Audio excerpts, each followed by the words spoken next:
वंदे मातरम विद्यार्थी मित्रों, wisdom international e learning school में आप सभी का हार्दिक स्वागत है। आज का हमारा विषय है हिंदी।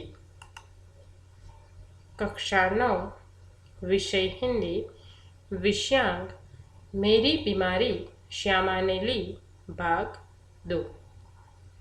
इस पाठ के लेखक का नाम है हरिवंश राय बच्चन और इस पाठ का साहित्य प्रकार है आत्मकथा अंश। विद्यार्थी मित्रों, आज हम इस पाठ के दूसरे भाग का अभ्यास करने जा रहे हैं। तो इससे पूर्व अगले भाग में हमने क्या अभ्यास किया था उसकी संक्षिप्त जानकारी प्राप्त कर लें। विद्यार्थी मित्रों, अगले भाग में हमने सबसे पहले हरिवंश राय बच्चन का जीवन परिचय प्राप्त किया। उसके बाद हमने इस पाठ के अभ्यास की शुरुआत में देखा था कि हरिवंश राय बच्चन जी वो कैसे थे कि कभी अपनी बीमारी को दुलारना पसंद नहीं करते थे। वो हमेशा अपनी बीमारी से निर्भय रहते थे, कभी भी छोटी मोटी बीमारियों से डरते नहीं थे। गांधी जी की तरह ही वे भी बीमार होना एक अपराध मानते थे। इसीलिए वो कहते हैं कि गांधी जी का कहना है कि बीमार होना एक अपराध है, उसी प्रकार मेरा कहना है कि अगर बीमार होना एक अपराध है तो अपराधी को सजा मिलनी चाहिए। ऐसा हरिवंश राय बच्चन का कहना था। वो कभी भी छोटी मोटी बीमारी होती थी तब डरते नहीं थे। जुकाम, बुखार, खांसी, सिर दर्द, ऐसे समय में कभी वो खाट पर नहीं लेटते थे। भरे फुट बुखार में भी वो रात को ट्यूशन कराने जाते थे। वो कहते हैं कि जो मजदूरी करता है, जो रोटी कमाता है, उनको बीमार पड़ने का कोई अधिकार नहीं है। इन भरे फुट बुखार में तो उन्हें लिखने की और भी अधिक प्रेरणा मिलती थी। वो कहते हैं कि बुखार में तो मैं अद बदाकर लिखता था और वो कभी मेरे लिए बाधा नहीं बना। इसीलिए वो एक प्रसिद्ध साहित्यकार किपलिंग का उदाहरण देते हैं कि जिस प्रकार किपलिंग कहते थे कि उसे भी कभी कभी बुखार में काम करना पड़ता था और जब वो बुखार में होते थे तब बहुत ही अच्छी कहानियाँ लिखते थे। तो यहाँ पर भी बच्चन जी भी बुखार में लिखते थे। ऐसे समय में उन्होंने 2 प्रसिद्ध रचनाएं लिखी। एक दो चट्टाने और दूसरी रचना है सिसिफर बख्शर हनुमान। ये रचना उन्होंने बीमारी में प्लूरिसी में बिस्तर पर पड़े पड़े लिखी थी। इसीलिए वो कहते हैं कि हमें कभी भी बीमारी से पराजित नहीं होना चाहिए, बल्कि बीमारी को हमें पराजित करना है। इसीलिए बच्चन जी अपने जीवन में बीमारी से कभी नहीं डरते थे। इसके आगे हमने देखा था कि लेखक बीमार तो रहते थे, उसे बुखार भी आता था, लेकिन यह जो बुखार था वो कोई मामूली बुखार नहीं था। वो पिछले 9 महीनों से लेखक को हर रोज आता था और उसके जीवन के लिए एक विध्वंसक झटका बन के रह गया। स्कूल बंद हो गया, वो ट्यूशन जाने लगे जिसकी आमदनी की उसे ज़रूरत थी। और ये बुखार 10 दिन, 20 दिन, महीने भर, 2 महीने, जुलाई तक ये बुखार था। बुखार का वही नमूना, सुबह बिल्कुल भी नहीं और शाम को 101, 102 डिग्री। दिन प्रतिदिन हरिवंश राय बच्चन जी के शरीर में कमजोरी आने लगी, धीमी धीमी खांसी आने लगी और उन्होंने होम्योपैथिक एक दवा बाटू था, दवा बांटने वाला, उससे उन्होंने इलाज करवाना शुरू किया। कभी कभी सोचते हैं कि क्या मुझे तपेदिक हो गया है। अगर तपेदिक हो गया है तो एलोपैथी का इलाज कराना मेरे बूते से बाहर है। मतलब कि बच्चन जी अपना इलाज करवाने हॉस्पिटल या किसी डॉक्टर के पास नहीं जाते थे, किसी शौक या दवा बाटू से दवा लेकर पीते थे और फिर मन ही मन सोचते थे क्या उसे तपेदिक हो गया है। तो फिर वो सोचते हैं कि अगर मुझे कोई बीमारी है, तपेदिक यानी कि क्षय है, टीबी है, तो उसका इलाज करवाना मेरे बूते से बाहर है। मतलब कि उनकी आर्थिक परिस्थिति इतनी अच्छी नहीं थी कि वो बीमारी का इलाज करवा सके। फिर वो सोचते हैं क्या उस समय मेरे जिह्वा पर सरस्वती बैठी थी जब मैंने कहा था कि श्यामा का बुखार मैं लेने जा रहा हूँ। बैठी हो तो कितना अच्छा है। क्या मैं बीमार हूँ इसीलिए श्यामा स्वस्थ है, जिसने पिछले 6 वर्षों से इन महीनों में ज्वर मुक्ति नहीं जानी। अर्थात विद्यार्थी मित्रों, हमने अगले वीडियो में यहाँ तक अभ्यास किया था। और बच्चन जी क्या कहते हैं कि बच्चन जी ने एक बार कहा था श्यामा से कि मैं श्यामा का बुखार लेने जा रहा हूँ, क्योंकि श्यामा पिछले 6 वर्षों से बीमार थी। उसे हर रोज बुखार रहता था, वो बीमार रहती थी। उसी समय बच्चन जी के मुंह से निकल गया था कि मैं श्यामा का बुखार लेने जा रहा हूँ। तो बच्चन जी सोचते हैं कि क्या मेरे जिह्वा पर सरस्वती बैठ गई थी। अब वो जो श्यामा है वो स्वस्थ है और बच्चन जी बीमार हो गए। पर श्यामा को मेरी बीमारी भीतर ही भीतर खाए जा रही थी। उसने अपने इच्छा बल से जैसे अपने को स्वस्थ कर लिया था कि वह भी कहीं मेरी चिंता न बन जाए।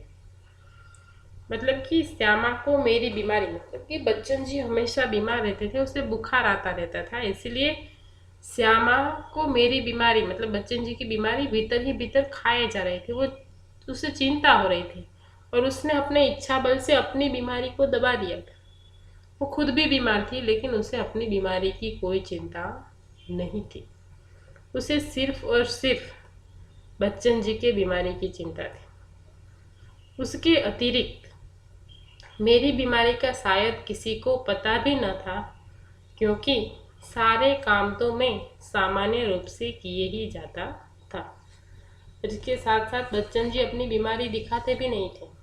वो अपना सारा काम नित्य नियम के अनुसार ही करते थे। गर्मी में तो सभी थोड़े बहुत दुबले हो जाते हैं। एक दिन उसने मुझे कहा कि मैं डॉक्टर बीके मुखर्जी से अपनी परीक्षा कराऊं। अब एक दिन श्यामा ने बच्चन जी से कहा कि डॉक्टर बीके मुखर्जी के पास जाए और अपनी परीक्षा यानी कि जांच कराए। मैंने टाल मटोल की तो उसने ब्रह्मास्त्र छोड़ दिया। टाल मटोल करना यानी कि बात को जाने देना, सुनना नहीं, बात को टाल देना। मतलब श्यामा ने जब कहा कि बीके मुखर्जी के पास जाओ और अपना इलाज कराओ, तो बच्चन जी ने उस बात को टाल दिया। तो श्यामा ने ब्रह्मास्त्र छोड़ा। ब्रह्मास्त्र यानी कि ऐसा अस्त्र जो कभी निष्फल न जाए। क्या कहा श्यामा ने कि मैं जब तक अपने को डॉक्टर को न दिखलाऊंगा वह खाना नहीं खाएगी। मतलब श्यामा ने बच्चन जी से कहा कि जब तक आप अपना इलाज नहीं करवाएंगे तब तक मैं खाना नहीं खाऊंगी। ब्रह्मास्त्र तो मानना ही था। डॉक्टर मुखर्जी को भय था कि मुझ पर क्षय का आक्रमण हुआ है। मतलब कि अब तो बच्चन जी को कहाँ जाना पड़ा? डॉक्टर बीके मुखर्जी के पास जाना ही पड़ा, क्योंकि श्यामा ने जिद पकड़ रखी थी। और डॉक्टर बीके मुखर्जी को ऐसा लगा कि शायद बच्चन जी को, मतलब कि लेखक को क्या हो गया है? क्षय हो गया, टीबी हो गया। नुस्खा उन्होंने लिख दिया और कुछ दिन चिंता मुक्त होकर पूरी तरह आराम करने को कहा। मतलब कि मुखर्जी ने बीके मुखर्जी ने दवाई लिख दी और आराम करने के लिए कहा। नुस्खा मुझे मौत का परवाना लगा। क्या मेरी विदा का समय आ गया? मतलब कि जब डॉक्टर ने उसे दवाई लिख दी, नुस्खा लिख दिया और कहा कि आराम करो, तो यह सब देखकर बच्चन जी को ऐसा लगा कि जैसे मेरे मौत का परवाना आ गया, मेरे मृत्यु का बुलावा आ गया है। इसलिए वो सोचते कि क्या मेरी विदाई का समय हो गया? क्या इतने ही दिनों के लिए आया था? इतना ही गाने गुनगुनाने, केवल इतना श्रम संघर्ष करने, इतने दुख संकट उठाने। जबकि वो लेखक थे, इसलिए वो सोच रहे थे कि क्या मेरी जिंदगी इतनी ही छोटी है? क्या मैं इतना ही गाने और गुनगुनाने आया था? क्या मेरे जीवन में इतना ही संघर्ष है? क्या अब मेरी मृत्यु हो जाएगी? ऐसे कई तरह के प्रश्न बच्चन जी के मन में उठने लगे। स्वागत के ही साथ विदा की होती देखी तैयारी, बंद लगी होने खुलते ही मेरे जीवन मधुशाला। क्या मैंने अपनी भविष्यवाणी स्वयं कर दी थी? सबसे मर्मवेदी प्रश्न था कि क्या श्यामा के भाग्य में वैधव्य भी लिखा है? मतलब कि बच्चन जी के मन में इस बीमारी को लेकर कई नकारात्मक सवाल उठे कि मेरी जीवन रूपी मधुशाला अब बंद होने वाली है, मेरा जीवन का अंत होने वाला है। उसने अपने आप ही अपनी भविष्यवाणी कर दी। और उनके लिए तो सबसे बड़ा प्रश्न यह था कि क्या श्यामा के भाग्य में वैधव्य लिखा है? मतलब कि क्या श्यामा विधवा हो जाएगी, मैं मर जाऊंगा? इस प्रकार के कई सवाल बच्चन जी के मन में उठने लगे। अब आगे। मरने से मुझे डर नहीं था, वह मुझे कठिन भी नहीं लगा। कठिन लगा मरने के पहले जीना। बच्चन जी क्या कहते हैं कि मुझे मरने से कोई डर नहीं था और कोई कठिन नहीं। सबको मरना है, आज नहीं तो कल सबकी मृत्यु हो जाएगी, लेकिन उनको सबसे ज्यादा कठिन क्या लगा? मरने से पहले जीना। पूरे आराम के अर्थ हो गए ट्यूशन छोड़ दूं, स्कूल से छुट्टी ले लूं, ज्यादा लूं तो बगैर तनख्वाह के लेने को तैयार हूँ। मतलब कि बीके मुखर्जी ने कहा था कि संपूर्ण रूप से आराम करना है, अर्थात ट्यूशन छोड़ दे, स्कूल भी छोड़ दे, तनख्वाह भी बंद हो जाए। फिर घर का खर्च कैसे चलेगा? सालिग्राम केवल अपनी तनख्वाह के बल पर घर नहीं चला सकते। सालिग्राम कौन थे? बच्चन जी के छोटे भाई। तो लेखक सोचते हैं कि मरने से पहले तो जीना बहुत ही कठिन है, क्योंकि स्कूल भी छूट जाएगी, ट्यूशन भी छूट जाएगी, जो तनख्वाह आ रही थी मेरे हाथ में वो भी बंद हो जाएगी। तो घर का खर्चा कैसे चलेगा? उनका जो छोटा भाई है सालिग्राम, उसकी तनख्वाह से घर नहीं चल सकता। कल उनकी बदली हो सकती है, तब वे एक पैसा भी घर भेजने की स्थिति में न होंगे। महंगी महंगी दवाई कहाँ से आएगी? किताबों से आमदनी अनियमित और अनिश्चित है। कर्ज भी तो अदा करने को कम नहीं है। मतलब कि ये सारी चिंताएं बच्चन जी को खाए जा रही थी। इसीलिए वो कहते हैं कि मरने से पहले जीना बहुत ही मुझे कठिन लगा, क्योंकि उसके घर का खर्चा चलाना बहुत ही मुश्किल था। ये जो महंगी महंगी दवाई है वो कहाँ से आएगी? इलाज कैसे होगा? घर का खर्चा कैसे चलेगा? सालिग्राम की तनख्वाह से ये घर का खर्चा नहीं चल पाएगा। श्यामा ने मेरी बीमारी सुनी तो कांप उठी, पर तुरंत संभल भी गई, दृढ़ भी हो गई, जैसे उसने पल भर में अनुभव कर लिया कि उसका कांपना मैं सहन न कर सकूंगी। जब श्यामा ने बच्चन जी की बीमारी के बारे में सुना तो क्षण भर के लिए वो चौंक उठी, कांप उठी, डर गई, लेकिन दूसरे ही क्षण उसने अपने आप को संभाल लिया, क्योंकि उसे पता था कि अगर मैं डर जाऊंगी, मैं हार जाऊंगी, तो बच्चन जी सहन नहीं कर पाएगी, वो टूट जाएगी। इसीलिए श्यामा ने अपने आप को संभाल लिया। इस खबर से मेरे माता पिता को तो लकवासा मार गया, डर गए, आश्चर्य में पड़ गए। पिताजी धैर्यवान व्यक्ति थे। उन्होंने मुझसे कहा, घबराओ नहीं, हम घर बेचकर तुम्हारा इलाज करेंगे। मतलब कि घर में सभी को बच्चन जी की बीमारी के बारे में पता चल गया। श्यामा ने जैसे तैसे अपने आप को संभाल लिया। उनके माता पिता ने जब बच्चन जी के बीमारी के बारे में सुना तो वो भी इतने ही डर गए, लेकिन उनके पिताजी बहुत ही धैर्यवान थे।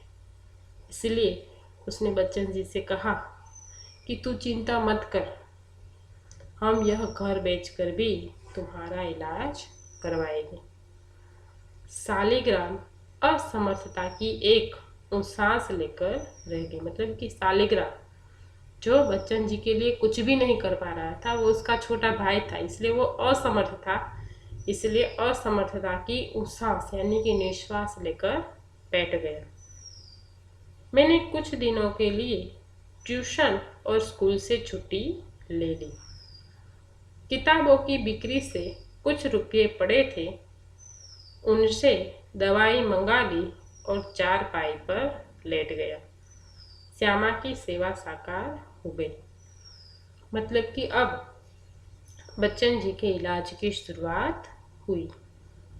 बच्चन जी ने कुछ दिनों के लिए ट्यूशन और स्कूल दोनों से छुट्टी ले ली और किताबों की बिक्री से, मतलब कि बच्चन जी किताबें लिखते थे और उसे बेचते थे, तो उसकी बिक्री से जो रुपये उनके पास पड़े थे उनसे उन्होंने दवाई मंगा ली और फिर आराम करने लगे।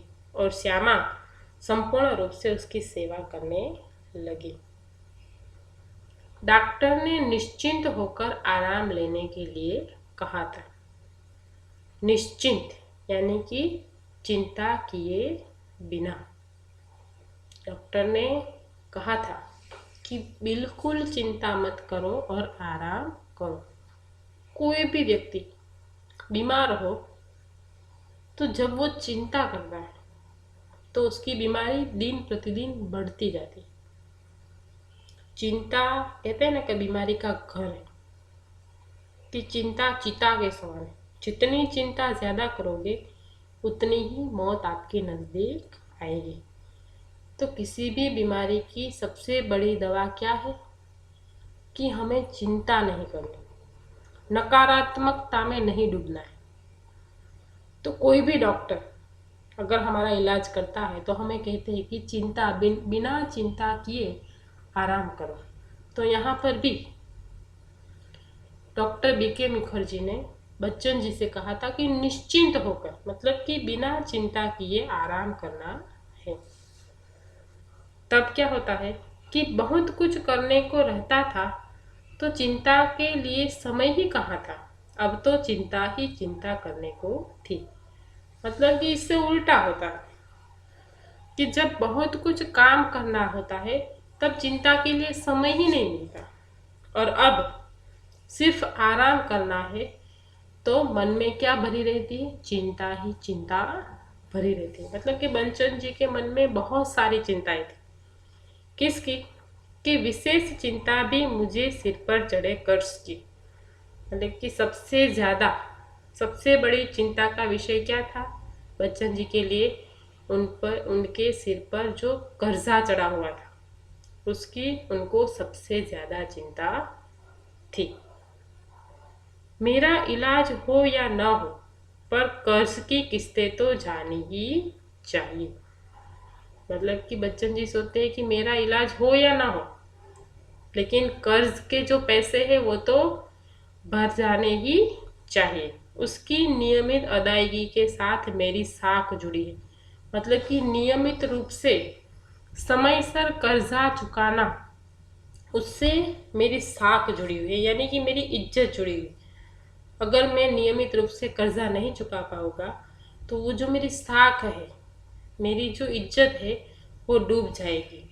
इसीलिए वो कहता है कि नियमित इसकी अदायगी के साथ मेरी साख जुड़ी थी और उसका जाना मेरे मरने से पहले ही मेरी मौत होगी। मतलब कि अगर नियमित रूप से मैं कर्जा नहीं चुका पाऊंगा तो ये मेरे लिए सबसे बड़ी मौत है। मतलब कि जिंदा होते हुए भी मैं मरे हुए के समान हूँ। अर्थात बच्चन जी के लिए सबसे बड़ी चिंता का विषय क्या था? उनके सिर पर पड़े कर्जे का। आगे, श्यामा के लिए मैं पारदर्शी दर्पण था। उसने पूछा कि किसी बात से चिंतित हो, चिंता ही खाती रहेगी तो दवा क्या लाभ पहुंचाएगी। मतलब कि श्यामा बच्चन जी की पत्नी थी, इसीलिए बच्चन जी क्या कहते कि श्यामा के लिए मैं क्या था? एक पारदर्शी दर्पण, कि मेरे चेहरे को देखकर वो पहचान जाती थी। बच्चन जी बिस्तर पर पड़े पड़े चिंता कर रहे थे, लेकिन श्यामा ने उसे देखकर ही उसने पहचान लिया। इसलिए उसने बच्चन जी से पूछा कि किसी बात को लेकर चिंतित हो? अगर ऐसे ही चिंता करोगे तो फिर दवा का क्या असर होगा। मतलब कि श्यामा ने जान लिया, बच्चन जी के मन को पढ़ लिया। उसे पता चल गया कि बच्चन जी किसी न किसी चिंता में डूबे हुए हैं। मैंने कहा, टैक्स ट्रैक्स सोसाइटी के मुझ पर 400 कर्ज है, करीब 100 अन्य मित्रों के। मतलब कि बच्चन जी ने श्यामा से कहा कि मेरे ऊपर बहुत सारा कर्जा है। तो उसने जो उत्तर दिया उससे मैं चौंक पड़ा और सहसा उठकर उसे घूरकर देखने लगा, जैसे श्यामा को एक बार फिर से पहचानने की जरूरत हो। मतलब कि जब श्यामा ने पूछा कि किसी बात को लेकर चिंतित हो, तो बच्चन जी ने कहा कि मेरे सिर पर बहुत सारा कर्जा है, उस कर्जा चुकाने की मुझे चिंता है। तब श्यामा ने जो उत्तर दिया वो उत्तर देखकर बच्चन जी चौंक उठे। क्या श्यामा ने कहा? उसने कहा था कि कर्ज तो मैं तुम्हारे मरने के बाद भी उतार दूंगी, तुम इसकी चिंता छोड़ दो। देखो, एक पत्नी अपने पति को चिंता मुक्त करने के लिए क्या क्या कर सकती है। बच्चन जी सोचने लगे कि श्यामा ने वज्र ही अपनी छाती पर रखकर यह वाक्य कहा होगा, मुझे चिंता मुक्त रखने को वह क्या नहीं कर सकती।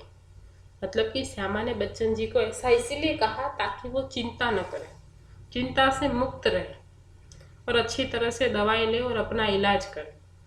इसीलिए श्यामा ने उसे कहा था कि तुम मर जाओगे तो भी, मरने के बाद भी मैं तुम्हारा कर्जा चुका दूंगी, तुम इसकी चिंता मत करो। मरने के लिए जो मैंने अपने आप को छोड़ दिया था वह मुझे एकदम गलत लगा। मुझे अपने लिए नहीं तो श्यामा के लिए जीने का संघर्ष करना चाहिए। मतलब कि जब बच्चन जी को पता चला कि उसे क्षय की बीमारी है, टीबी की बीमारी है, तो बच्चन जी बहुत ही टूट चुके थे। उसने अपने आप को मरने के लिए छोड़ दिया था। उसे ऐसा लगा कि अब मेरी मौत हो जाएगी कुछ समय के बाद। लेकिन जब श्यामा ने कहा कि तुम्हारे मरने के बाद भी मैं तुम्हारा कर्जा चुका दूंगी, तो उसके मन में एक विचार आया कि मुझे अपने लिए नहीं बल्कि श्यामा के लिए जीना चाहिए, जीने के लिए संघर्ष करना चाहिए। श्यामा के लिए मैंने जीवन में कुछ नहीं किया, कभी करने के योग्य नहीं रहा। अब यदि मैं उसे ऐसी स्थिति में छोड़ जाऊं कि वह मेरे मरने पर मेरा कर्जा उतारने की चिंता करे, तो मुझसा जघन्य अपराधी कौन होगा।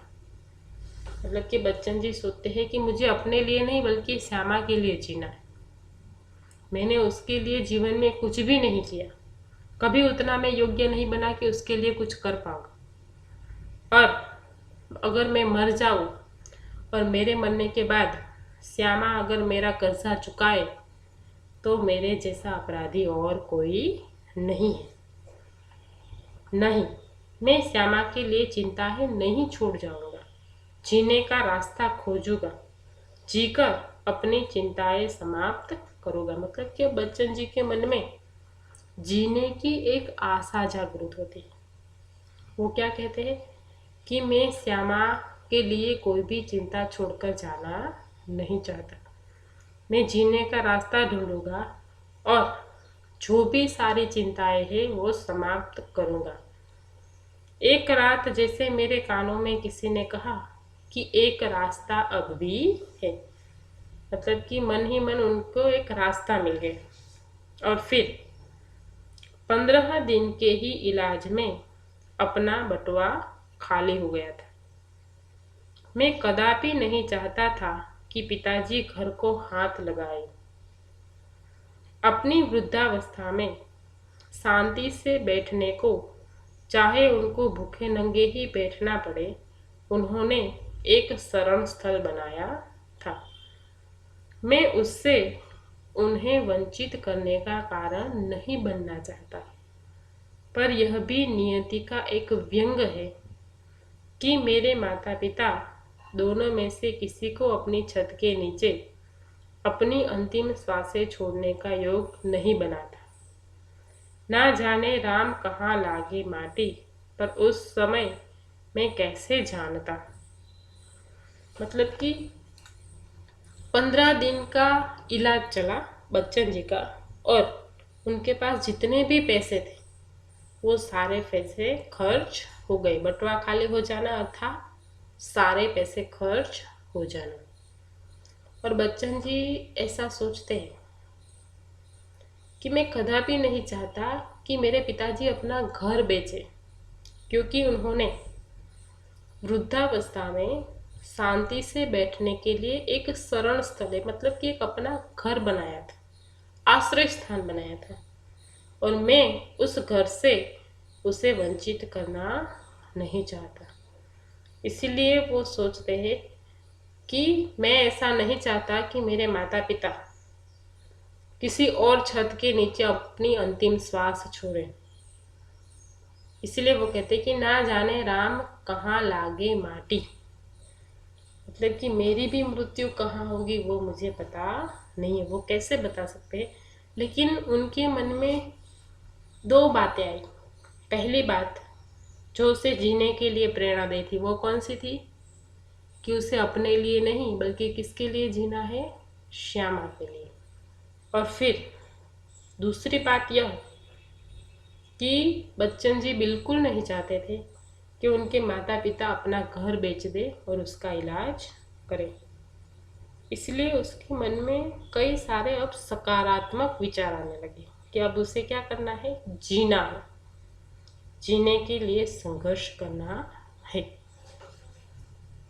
आगे क्या होता है, और एक दिन मुझे वह रास्ता दिखाई दिया जिस पर अपने बल पर चलकर मैं अपनी चिंताएं समाप्त कर सकता था। किसी के लिए, विशेषकर श्यामा के लिए, मैं कोई चिंताएं नहीं छोड़ूंगा। इस संकल्प ने मुझे दृष्टि भी दी और बल भी दिया। मतलब कि अब बच्चन जी को एक रास्ता दिखाई दिया और उसी रास्ते पर वो आगे बढ़ने लगे। आगे मैंने डॉक्टर बीके मुखर्जी के पास जाकर कहा, डॉक्टर साहब, आपका इलाज बहुत महंगा है, मेरे पास आपके इलाज के लिए पैसे नहीं। मतलब कि अब बच्चन जी किसके पास गए, डॉक्टर बीके मुखर्जी के पास, जिससे वो अपना इलाज करवा रहे थे। वहाँ जाकर उसने कहा कि डॉक्टर साहब, आपका जो इलाज है वो बहुत ही महंगा है और मेरे पास इतने पैसे नहीं हैं कि मैं आपसे इलाज करवा सकूं। इससे पूर्व कि मैं कुछ और कहूँ या पूछूं, उन्होंने अपने बदनाम मुंहफट स्वभाव से कहा, पैसे नहीं है तो जाओ मरो। मतलब बीके मुखर्जी को जब बच्चन जी ने कहा कि मेरे पास उतने पैसे नहीं हैं कि मैं आपसे इलाज करवा सकूं, तो बीके मुखर्जी ने क्या उत्तर दिया? उसने कहा कि पैसे नहीं है तो जाओ मरो। मुझे जीवन में चुनौती से ही बल मिलता है। जब डॉक्टर बीके मुखर्जी ने कहा कि पैसे नहीं है तो जाओ मरो, तो बच्चन जी को ये चुनौती लगी और इसी चुनौती से उनको बल मिला। वे यदि मुझे 100 बरस जीने का आशीर्वाद भी देते तो शायद जीने के लिए संघर्ष करने का मुझमें इतना बल न आता जितना मैंने उनके जाओ मारो मरो शब्द में संचय किया। मतलब कि अब बच्चन जी के सामने एक चैलेंज आ गई, चुनौती आ गई। बीके मुखर्जी ने जब कहा कि जाओ मरो, तो उनके मन में जीने के लिए और भी संघर्ष करने की भावना जागरूक हुई। वो यह सोचते कि अगर मुझे वो 100 बरस जीने का आशीर्वाद देते तो भी मुझे उतनी प्रेरणा नहीं मिलती जितनी प्रेरणा उनके इन शब्दों से मिली। कौन से शब्दों से? जाओ मरो। अब तो वो किसी भी कीमत पर जीना चाहते थे। अब क्या होता है कि लड़कपन में मेरे पड़ोसी बाबू मुक्ता प्रसाद ने लुई कुएं के पानी के इलाज से मुझे परिचित कराया। मतलब कि लड़कपन में, बचपन के उनके जो पड़ोसी है जिनका नाम है बाबू मुक्ता प्रसाद, उन्होंने एक लुई कुने नामक एक डॉक्टर है जिनके इलाज के बारे में बताया। मेरी ऐसी बीमारी के लिए ठंडे पानी के टब में बैठकर सिड्स बाथ लेने का विधान था। एलोपैथी में क्षय के रोगी को दूध, घी, मक्खन, अंडा अधिक से अधिक दिया जाता है। कुने के इलाज में चिकना मना है। सिर्फ कच्ची सब्जियां, फल, भीगे चने, गेहूं आदि पर रहना था। मतलब कि बच्चन जी ने अब दूसरा इलाज अपनाया। बाबू मुक्ता प्रसाद ने उनको परिचित करवाया लुई कुने के इलाज से, जिसमें ठंडे पानी में बैठकर सिड्स बाथ लेना था।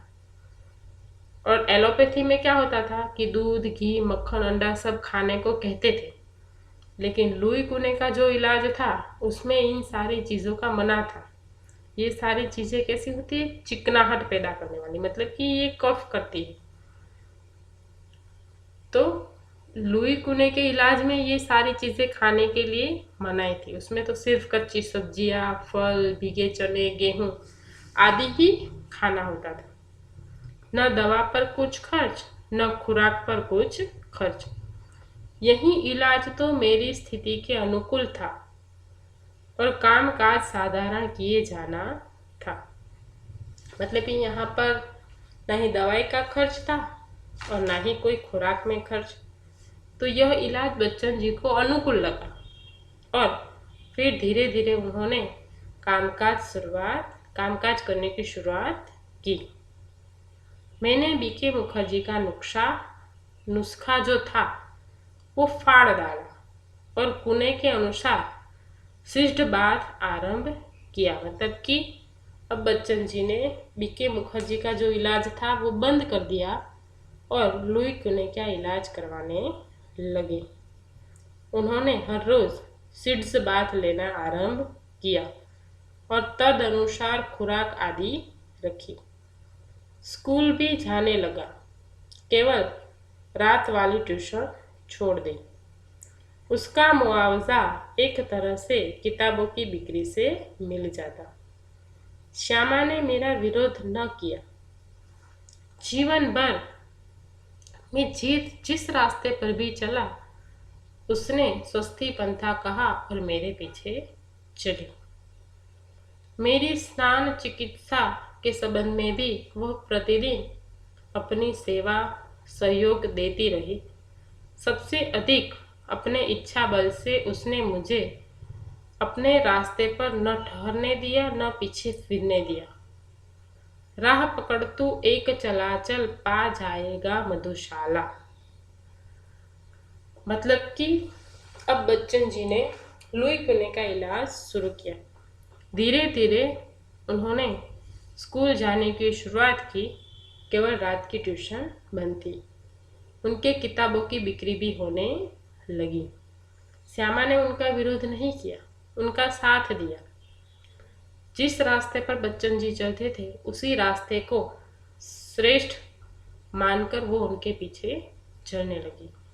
उनके नहाने आदि क्रिया में भी वो उनकी सहाय करती थी, सेवा करती थी, सहयोग देती थी और साथ ही साथ हमेशा उनके लिए वो प्रेरणा बनकर रहती थी। उसने कभी बच्चन जी को पीछे मुड़कर देखने नहीं दिया। वो कहती थी कि राह पकड़ तू चला चल, पा जाएगा मधुशाला। मतलब कि तू आगे बढ़ता जा। लेकिन अपने अडिग इच्छा बल से उसने जो सबसे बड़ा सहयोग दिया और जो सबसे बड़ा चमत्कार किया वह यह था कि जितने दिन मेरा इलाज चलता रहा उसने अपने सारे रोगों को जैसे कील दिया और कभी एक उंगली दुखने की भी शिकायत नहीं की। मतलब कि बच्चन जी का इलाज जब तक चलता रहा तब तक श्यामा ने कभी अपनी बीमारी दिखाई नहीं, क्योंकि श्यामा भी बीमार थी। उसने तो जैसे अपने रोग को दबा दिया। कभी भी एक उंगली दुखने की भी शिकायत उसने नहीं की। अपनी इच्छा बल से मानो उसने अपने रोग को दबा दिया। शायद उसके प्रति इस निश्चिंता ने मुझे अपने रोग से लड़ने का जितना बल दिया उतना किसी चीज ने नहीं। मतलब कि श्यामा के इतने बड़े साथ से, सहकार से, सहयोग से बच्चन जी को अपनी बीमारी से लड़ने का बहुत ही विशेष आत्मबल मिला।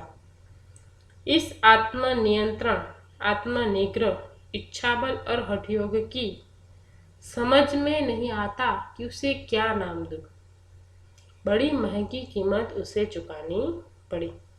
मतलब कि श्यामा इतनी आत्मनियंत्रित थी कि 6 वर्षों से वो बीमार थी, लेकिन जैसे ही बच्चन जी बीमार हुए कि उसने अपने आत्मा पर नियंत्रण कर लिया। अपनी बीमारी को जैसे कि अपनी इच्छा बल से दबा दिया हो और वह तन मन और धन से बच्चन जी की सेवा करने लगी। तो बच्चन जी ये समझ नहीं पा रहे थे कि उसकी ये जो आत्मनियंत्रण है, उसका जो इच्छा बल है, उसका हठयोग है, उसकी सेवा, उसका बलिदान, इन सबको मैं क्या नाम दूं। और उसकी बच्चन जी को बहुत ही महंगी कीमत चुकानी पड़ी। क्यों? क्योंकि उसने क्षय ज्वर से पूर्णतया मुक्त हो जिस दिन मैंने सामान्य भोजन किया 15 अप्रैल 1936 को, ठीक उसी दिन वह चारपाई पर गिरी और फिर न उठी। मतलब कि बच्चन जी जिस दिन संपूर्ण रूप से बीमारी से मुक्त हो गए, क्षय से बिल्कुल मुक्त हो गए और उन्होंने सामान्य भोजन किया, वह दिन था 15 अप्रैल 1936।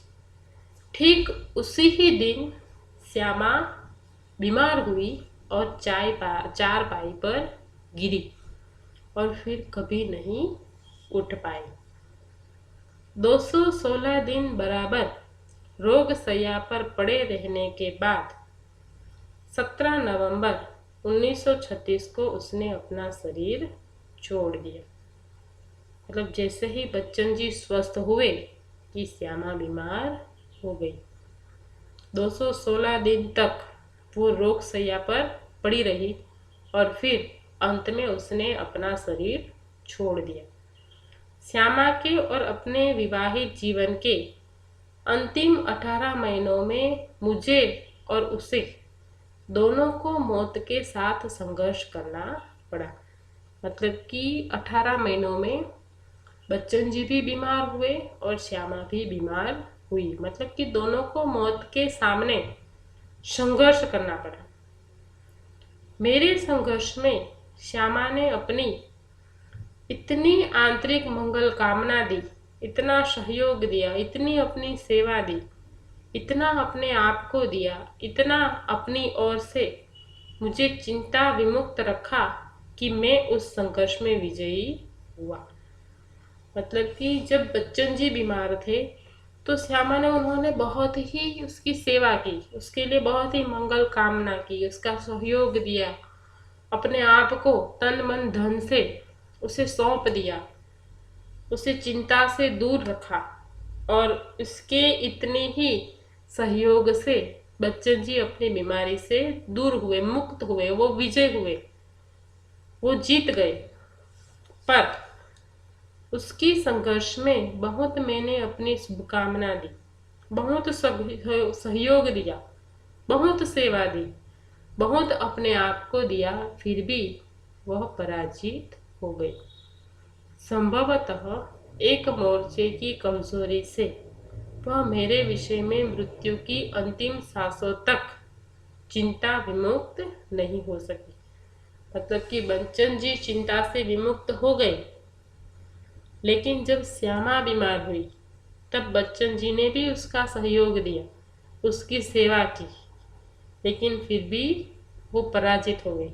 वो अपने आप को चिंता से विमुक्त नहीं कर पाई, इसीलिए उसने अपना शरीर छोड़ दिया। इसीलिए इस पाठ का शीर्षक क्या है कि मेरी बीमारी श्यामा ने ली। मतलब कि बच्चन जी बीमार थे, लेकिन उसकी सेवा करते करते श्यामा खुद बीमार हो गई, जैसे कि श्यामा ने उसकी बीमारी अपने ऊपर ले ली और फिर अंत में वो मर जाती है। तो विद्यार्थी मित्रों, यहाँ पर हमारा यह पाठ, यह आत्मकथांश पूर्ण होता है। आगे का पाठ हम अगले वीडियो में देखेंगे। धन्यवाद।